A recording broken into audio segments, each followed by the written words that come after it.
Hello, karibu katika Chimbo na Dr. Ndimbo, mahali ambapo unapata mawazo mujarabu kabisa katika mustakabali wa maisha yako kwenye kazi, biashara, mahusiano pamoja na masomo yako. Leo nitazungumzia kitu kimoja muhimu sana katika maisha yetu ya kazi na biashara. Ni ukweli wa kwamba mahusiano yako mazuri kazini kwako yana uwezo mkubwa sana ya kufanya uwe na furaha na amani kwenye maisha yako, kwa sababu kazini kwako ndipo sehemu ambapo una spend most of the time. Kwa sehemu ambapo unatumia muda mwingi sana. Ukiwa na amani na furaha, kuna uwezekano sehemu kubwa maisha yako kukawa na amani na furaha. Na kuna vitu vidogo vidogo tu ambavyo kazini unatakiwa uvifanye ili kujenga mahusiano yako mazuri kazini. Moja, salimia watu wewe.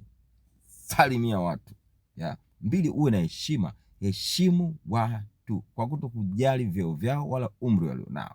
Lakini tatu, uwe mtu wa kusikiliza zaidi kuliko kuongea. Nne, ambao ni muhimu sana, kosoa watu faragani uweze alafu unawasifia hadharani na si vinginevyo. Hii tutaizungumzia vizuri wakati mwingine. Ukifanya hivyo, kazini kwako kutakuwa na amani, kazini kwako utakuwa na furaha, kazini kwako ushirikiano utaongezeka, lakini zaidi fursa zitaongezeka. Watu wanatoa fursa kwa watu ambao wana uhusiano nao mazuri, wana mahusiano mazuri.